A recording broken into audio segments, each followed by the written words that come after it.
재테크도 종잣돈이 있어야 가능해집니다. 그런데 이게 생각보다 잘 안 됩니다. 통장을 나눠야 된다는 건 알겠는데 구체적인 실행 방법을 우리가 잘 모르기 때문이죠. 여러분들, 통장을 잘 나눠서 쓰는 사람과 그렇지 않은 사람은요, 돈 모으는 속도에서부터 거의 2배 가까이 차이가 납니다. 사회생활을 시작한 지 10년이 지났는데 아직도 1억 모으기를 못했다면 사실 이건 통장 쪼개기를 안 했기 때문일 가능성이 굉장히 높습니다. 그래서 지금부터 저희 뇌피셜이 아닌 행동경제학적인 이론으로 그리고 경험적으로 검증된 돈 모으는 방법을 알려드리도록 하겠습니다. 자, 통장을 왜 나눠서 쓰라고 하는 걸까요? 지출 통제는 의지만 가지고 되지 않기 때문입니다. 만약에 우리가 내일 아침에 새벽 5시에 일어나야 된다. 이렇게 한번 생각을 해보죠. 그럼 어떻게 해야 되죠? 당연히 알람을 맞춰 놓으실 겁니다. 이게 한 개로는 안 되니까 2개, 3개 막 이렇게 여기저기 맞춰 놓을 겁니다. 근데 왜 그렇습니까? 일찍 일어나야겠다는 생각만으로는 우리가 못 일어난다는 걸 너무나 잘 알고 있기 때문입니다. 지출 통제도 마찬가지예요. 돈을 아껴야겠다는 생각만으로는 돈이 아껴지지가 않습니다. 그래서 알람을 맞춰 놓는 것처럼 구조적으로 통제하는 게 필요합니다. 한 달에 50만 원만 써야지, 내지는 100만 원만 써야지, 이렇게 생각만 할 게 아니라 일어날 시간에 맞춰서 알람을 맞춰놓는 것처럼 통장을 용도별로 잘 나눠 놓으셔야 내 계획대로 돈을 쓸 수 있게 된다는 거죠. 물론 이게 처음에는 통장 나누는 게 굉장히 귀찮고 번거롭습니다. 근데요, 알람을 맞춰서 일어나는 거, 이거 한 6개월 하면 어떻게 되나요? 그 다음부터는 알람이 없어도 5시에 눈이 떠집니다. 이게 사람의 습관이라는 거잖아요. 통장을 나누는 것도 마찬가지로 딱 6개월만 한번 투자를 해보십시오. 지금부터 딱 6개월만 연습하면 평생의 돈 관리 루틴을 내 것으로 만들 수가 있는 겁니다. 여러분들 다들 부자 되고 싶잖아요. 자수성가한 부자치고 지출 관리를 못하는 사람은 없었습니다. 성공한 기업일수록 회계 관리가 굉장히 엄격합니다. 통장 관리도 못하면서 부자가 된다는 생각은 버리셔야겠죠. 자, 그럼 어떻게 해야 될까요? 최대한 쉽게 간단하게 통장을 나눌 수 있는 방법을 알려드리도록 하겠습니다. 자, 우리가 돈 쓰는 유형을 한번 생각해 보세요. 지출 유형은 크게 월 일회성 지출과 수시 지출, 그리고 비정기 지출, 이렇게 3가지로 나뉘게 됩니다. 월 일회성 지출은요, 한 달에 한 번 이렇게 쓰는 돈입니다. 공과금, 통신비, 보험료, 대출이자 뭐 이런 것들이죠. 월급이 들어오면은 사실상 이것들은 이미 나갈 것들이 다 정해져 있는 말 그대로의 우리 집의 고정 지출인 겁니다. 대부분 이게 자동이체로 나가는 항목들일 텐데요. 이런 항목들이 다 해서 얼마인지 한 번쯤 체크해 보시고 이걸 월급 통장에서 한 번에 나가도록 이체 계좌를 한 군데로 다 모아주시는 게 중요합니다. 포인트는 월급 들어오고 나서 열흘 이내에 다 빠져나갈 수 있도록 이체일을 통일하는 것이 굉장히 중요합니다. 그래야 통장에 돈이 한 100만 원 정도 이렇게 남은 줄 알고 굉장히 막 여유 있게 돈을 쓰고 있었는데 갑자기 보험료 빠져나가고 대출이자 빠져나가서 돈이 부족해지는 그런 일들을 막을 수가 있습니다.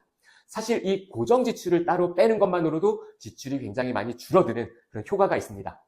사실 월세, 통신비, 보험료, 공과금, 대출이자 뭐 이런 것들이 포함되어 있다 보니까 사실 이것만으로도 돈 100만 원 이상 넘는 분들이 굉장히 많습니다. 월급이 들어오면 이미 지출이 확정된 말 그대로의 고정 지출이기 때문에 월 일회성 지출은요, 내 소득에서 아예 빼놓고 생각하는 것이 굉장히 중요해요. 예를 들어서 내가 버는 돈이 한 달에 300만 원이다 라고 할 때 그냥 대충 뭐 나는 한 달에 300에 맞춰서 살지 뭐 이렇게 생각하고 돈을 쓸 때랑 이거 따져보니까 고정 지출만 한 달에 130만 원이네. 나는 한 달에 170만 원 안에 맞춰서 살아야 돼. 이렇게 생각하고 돈을 쓸 때 당연히 평소에 지출에 대한 태도가 다를 수밖에 없습니다. 자, 그리고 두 번째 수시 지출. 수시 지출은요, 식비처럼 수시로 쓰는 지출을 이야기합니다. 일상 생활비라고 생각하시면 되는데요. 식비, 교통비, 용돈, 문화비 뭐 이런 내 생활비가 얼마인지 한 번쯤 따져보시고요. 자, 여러분들 생활비 통장 관리에서 가장 중요한 건 이걸 일주일 단위로 나눠서 관리를 하셔야 된다는 겁니다. 만약에 내가 생활비가 한 달에 100만 원이다. 이 100만 원을 한꺼번에 넣어놓고 돈을 쓰게 되면요, 나중에 20일 지나서 밥을 굶으셔야 됩니다. 한 달치 돈 관리하는 게 생각보다 이게 쉽지가 않습니다. 관리라고 하는 건요, 아예 예측 가능한 범위 안에 있어야 되거든요. 예를 들어서요, 한 달치 생활비를 한꺼번에 넣어두고 관리한다고 생각해보세요. 23일 후에 내가 얼마 써야 되는지 뭐 감도 안 오잖아요. 그런데 일주일치 생활비에서 월요일에, 토요일, 일요일에 얼마 써야 될지 이거는 금방 알 수가 있습니다. 예측이 되기 때문에 내가 평일에 돈을 쓰면서 주말에 내가 그래도 돈을 한 10만 원 정도 써야 되니까 월요일부터 금요일까지는 10만 원을 남기기 위한 그런 노력을 하면서 돈을 쓸 수가 있게 되는 거죠.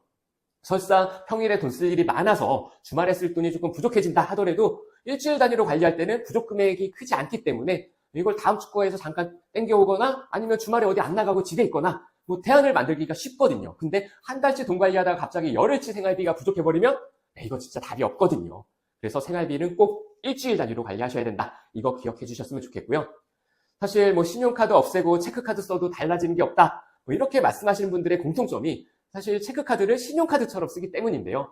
생활비 통장은 잔액 관리를 살짝 빠듯하게 일주일 단위로 관리하시는 것이 굉장히 중요합니다. 그래야 내가 일상의 소비에서 새는 돈을 줄일 수가 있게 된다는 거죠. 자, 일단 여기까지만 한번 해보시죠. 통장 쪼개기 하면은 통장을 4개나 5개로 이렇게 나누던데? 뭐 이런 이야기 많이 들어보셨을 겁니다. 네, 뭔가 허전하죠? 하다 만 것 같잖아요? 근데요, 여러분들, MBTI 검사 결과 해보시면 다 J로 나오고 이런 거 아니시죠? 평소에는 즉흥적으로 되는 대로 돈을 막 쓰고 살았는데 오늘부터 갑자기 통장을 막 4개, 5개 나누라고 하면 그거 되겠습니까? 네, 우리 일단 매달 나가는 돈만 제대로 관리를 해보자고요. 네, 이게 돼야 다음 단계로 나갈 수 있는 거예요. 제 채널 이름이 뭐였죠? 원포인트입니다. 자, 영상 하나에 딱 한 가지씩, 우리 한 가지 포인트씩만 잡아가면서 꾸준히 우리의 돈 관리 습관들을 바꿔나갈 수 있으면 되는 거죠. 네, 운동을 처음 시작하는 사람들이 처음에 하는 게 뭡니까? 스트레칭이잖아요. 네, 그리고 나서 이제 조금씩 난이도 있는 동작을 할 수 있게 되는 겁니다. 일단은요, 통장 2개부터 시작을 해보시고 일단 이것만 제대로 해도 여러분들 평소 쓰는 돈에서 20, 30% 이상은 줄일 수가 있을 겁니다. 네, 그럼 당장 다음 달에 어떻게 됩니까? 한 달에 20, 30만 원짜리 적금 통장 하나 새로 만들 수가 있겠죠. 네, 오늘 영상은 여기까지입니다. 네, 지식이 아니라 실천이 중요합니다. 제가 20년 동안 돈에 대한 강의와 상담만 했던 사람입니다. 네, 무수히 많은 사람들을 실제로 변화시켰고 빚을 줄이고 저축을 늘려드렸습니다. 이제는 여러분들께도 그 노하우를 하나씩 알려드리려고 합니다. 알고는 있었지만 실제로 해보니까 잘 안 됐었던 그런 돈 관리, 부자 되는 방법들 지금부터 저랑 같이 하나씩 실천해 보셨으면 좋겠습니다.